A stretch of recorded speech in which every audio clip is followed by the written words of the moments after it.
Hello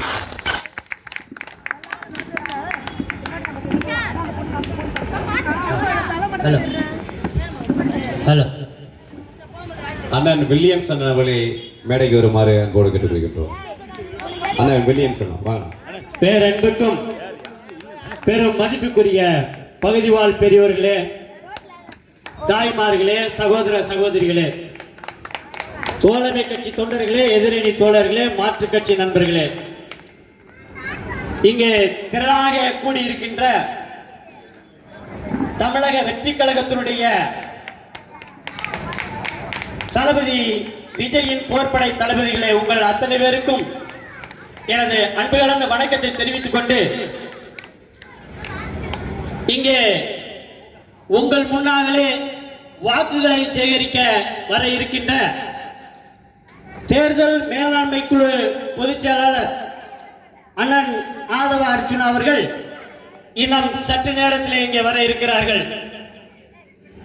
அவரை பற்றி சொல்ல வேண்டும் என்றால், காவிரி தலைவன் தலைமகன் எப்படியெல்லாம் இன்னலுக்கு ஆளாகி பல கஷ்டங்களை அனுபவித்து படித்து பட்டம் பெற்று எண்ணற்ற பல பகுதிகளை சென்று தன்னுடைய சேவைகளை செய்து பல குடும்பங்களை இன்றும் வாழ வைத்துக் கொண்டிருக்கின்றார்.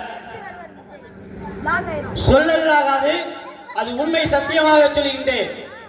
அவர் இன்று வரை எத்தனையோ லட்சங்கள் பேருக்கு அவர் வாழ்க்கை அழைத்துக் கொண்டிருக்கின்றார். ஏனென்றால் அவரை போல நமக்கு கிடைத்திருக்கிற பெரும் பாக்கியம் இந்த வில்லிவாக்கம் தொகுதியிலே நமக்கு அவரு தமிழக வெற்றி கழகத்துடைய தலைவர் நமக்கு அமைத்து கொடுத்திருக்கிறார். இவரை போன்று ஒரு நல்லதொரு மனிதர் நமக்கு மீண்டும் கிடைக்க மாட்டார். ஆகையினாலே நாம் அவருக்கு ஒரு நல்லதொரு வாய்ப்பை நீங்கள் வழங்க வேண்டும். கூப்பிட்ட குரலுக்கு ஓடோடி வரக்கூடியவர், உங்கள் வீட்டு பிள்ளை, உங்கள் அன்பு சகோதரனாக எப்போதுமே இருப்பார். படிக்கின்ற குழந்தைகளுக்கு பல கல்வி உதவித்தொகை மற்றும் ஸ்டேடியம், அதாவது என்ன சொல்லுவாங்கன்னா விளையாட்டு துறையில ஏற்கனவே இருக்காரு அவரு. நம்ம குழந்தைய படிச்சுட்டாங்கன்னா உடனே அதுக்குண்டான வேலைகள் கண்டிப்பா வாங்கி கொடுப்பார்.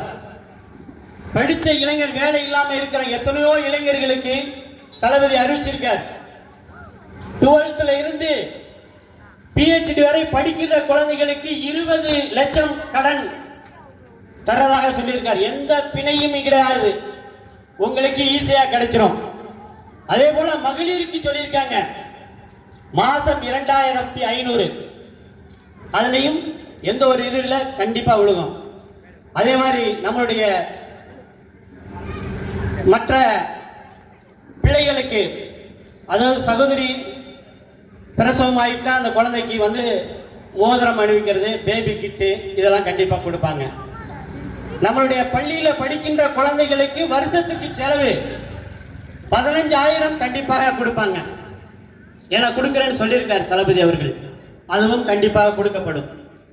அதே போல நம்மளுடைய மகளிருக்கு சுய உதவி குழு சொல்றாங்க இல்லையா, அவங்களுக்கு 5 லட்சம் ரூபாய் கடன் மானியம் இல்லாமல் மானியத்துடன் சேர்ந்து கொடுக்குறாங்க.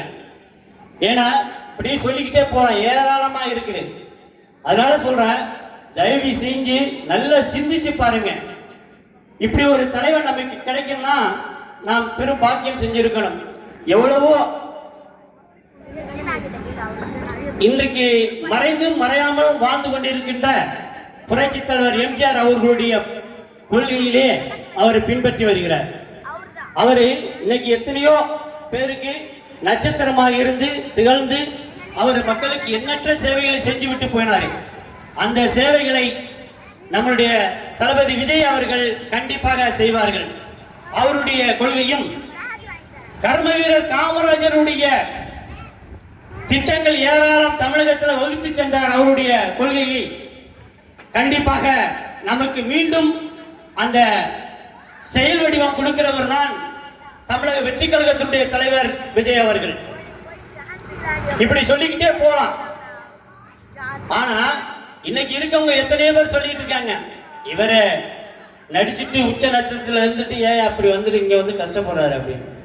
உங்களை நம்பி உங்களுக்காக சேவை செய்யக்கூடிய ஒரு மனிதன், நல்ல மனிதன் தமிழகத்துல வேணும்னா அது தமிழக வெற்றி கழகத்தினுடைய தலைவர் விஜய் ஒருத்தர் தான் முடியும். ஏன்னா இனி வருங்கால சங்கதிக்கு நம்ம என்ன செய்ய போறோம்? நம்மளுடைய சங்கதிகள் வருங்கால சங்கதிகளுக்கு இனிமே அழிவு பாதையில் போயிடக்கூடாது என்பதற்காகத்தான் போதை கலாச்சாரம் போன்றவற்றெல்லாம் நிறைய நடந்துச்சு. அதெல்லாம் அறவே ஒழிக்க வேண்டும் என்றால் நாம் தமிழக வெற்றி கழகத்தினுடைய தலைவர் விஜய் அவர்களுக்கு நாம் வாக்களிக்க வேண்டும். அந்த சின்னம் தான் விசில் சின்னம். இந்த விசில் சின்னத்திலே வருகின்ற 23ஆம் தேதி நீங்கள் வாக்களித்து தமிழகம் எங்கும் வெற்றி வாகை சூட வேண்டும். இந்த வெற்றி வாகைன்னு என்று சொல்லியிருக்காங்களே, பல்லவ காலத்துல அந்த வெற்றி வாகைன்ற ஒரு மலர் இருந்தது. அந்த மலரை தான் வெற்றி பெற்றதற்கு பிறகு சூடினார்கள். அதை போல இந்த தமிழகத்தின் வெற்றி கழகத்தினுடைய வாகையே அதுல இருக்கு. அந்த பூவே அதுல நீங்கள் பார்க்கலாம். இந்த கொடியிலே இரட்டு யானையுடன் ஒரு வாகை மலர் இருக்கிறது. அந்த வாகை மலருக்கு உண்டான மகத்துவம் எல்லோருக்கும் தெரியும். அது காய்ந்து போனாலும் அந்த மலர் வாடாது. அந்த வாடா மலரை போல நம்மளுடைய தலைவருடைய எண்ணங்களும் செயல்களும் செயல் வடிவம் கொடுத்து கொண்டு இருக்கின்றார். அதற்குத்தான் அந்த செயல் வடிவம் கொடுக்கக்கூடிய ஆற்றல் மிக செயல்பேர் என்றார் நம்ம அண்ணன் ஆதவ அர்ஜுன் அவர்கள். அவரை போல இந்த வில்லிவாக்கம் பகுதிக்கு கிடைக்க வேண்டிய மாபெரும் பொக்கிஷம். நான் என்னுடைய ஒரு தனிப்பட்ட முறையில் ஒரு கருத்தை ஒன்று மட்டும் சொல்லுகின்றேன். அவர் வெற்றி பெற்று விட்டால் இங்க வில்லிவாக்கம் அயனாவரத்தில் இருக்கின்ற ஒரு மருத்துவமனையை போல இங்க வில்லிவாக்கத்துக்கு ஒரு மகப்பேறு மருத்துவமனை கட்ட வேண்டும் என்பது என்னுடைய ஆவல். ஏனால் அது கண்டிப்பாக தேவை. இங்க இருக்கின்றவர்கள் இங்க இருந்து நம்ம கேஎம்சி போகணும், இன்னும் அதை விட்டா பாரிஸ் பெரிய மருத்துவமனைக்கு போகணும். ஆனா நம்மளுடைய வில்லிவாக்கம் பகுதிக்கு கண்டிப்பா ஒரு மருத்துவமனை தேவை. ஏன்னா சின்ன சின்ன மருத்துவங்கள்லாம் இருக்கு, அது டயபெட்டிக் இந்த மாதிரி இருக்கிறதெல்லாம் சின்ன சின்னதெல்லாம் பார்த்துக்கலாம். ஆனால் பெரிய லெவல்ல நம்மளுடைய மக்களை பாதுகாக்க வேண்டும் அப்படின்னா ஒரு பெரிய மருத்துவமனை, எமர்ஜென்சி நைட்ல திடீர்னு ஆம்புலன்ஸ் கிடைக்காது. அப்ப என்ன பண்றது? திடீர்னு பக்கத்துல இருந்தா ஒரு ஸ்கூட்டர் கூட கூட்டி போயிட்டு கண்டிப்பா நம்ம குழந்தைய பார்த்துக்கலாம். அதனால இங்க ஒரு மருத்துவமனை கண்டிப்பாக வேணுங்கிற ஒரு கோரிக்கை அண்ணன் ஆதவர்ச்சனாவிடம் நான் என்னுடைய முறையில் வைக்கின்றேன். அதே போல 30 ஆண்டு காலமாக இந்த மாவட்டத்தினுடைய செயலாளர் விஜய் ரசிகர் மன்றத்திலிருந்து எண்ணற்ற உழைப்பாளே உயர்ந்த மனிதர் SKM பூக்கடை குமார் அவர்கள் இன்று வரை அவர் உழைத்துக் கொண்டே இருக்கின்றார். அப்படி ஒரு அற்புதமான மனிதர். அவருக்கு நமக்கும் கிடைத்திருக்க ஒரு மாபெரும் மாவட்ட செயலர், இந்த பகுதியினுடைய பகுதி செயலாளர் VSD பிசு அவர்கள், வட்டக்கழக செயலாளர் ஜஸ்டின் மற்றும் சிவா அவர்கள் மற்றும் இன்னைய தேர்தல் பொறுப்பாளர்கள் எத்தனை பேர் இருக்கின்றார்கள். அவர்களெல்லாம் பேர் எனக்கு சரியாக இன்னும் தெரியாது, ஏன்னா நான் கழகத்திற்கு புதுவேவன். அதனால நீங்கள்லாம் கண்டிப்பாக வெற்றி சின்னம் விசில் சின்னத்துக்கு வாக்களிக்க வேண்டும். பெருவாரியான வாக்கு வித்தியாசத்தில் அண்ணன் ஆதவ அர்ஜுனா அவர்களை வெற்றி பெற செய்ய வேண்டும் என்பது என்னுடைய ஆவல். உங்களுடைய பணிவான வேண்டுகோளை உங்களிடத்தில் வைக்கின்றேன்.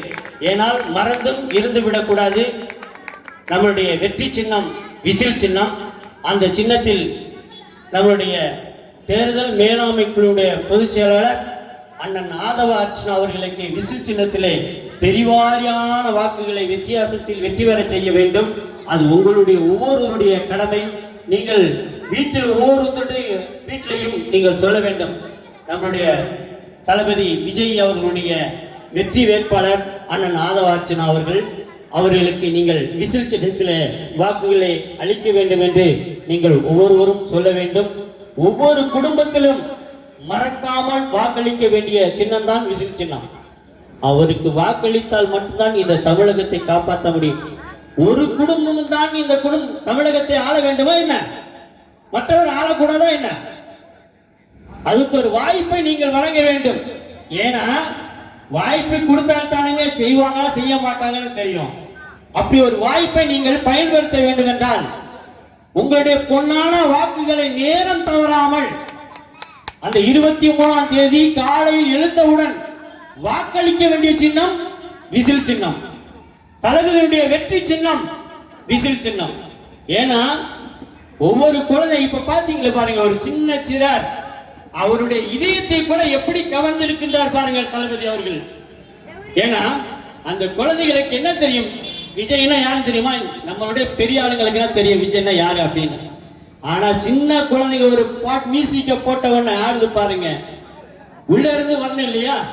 அதே மாதிரி அடிக்கிற சூறாவளி சுனாமில மாதிரி விஜயனுடைய அலை வீசுது பாருங்க. தமிழகத்துல எங்கு பார்த்தாலும் அலை வீசிக்கொண்டு இருக்கின்றது.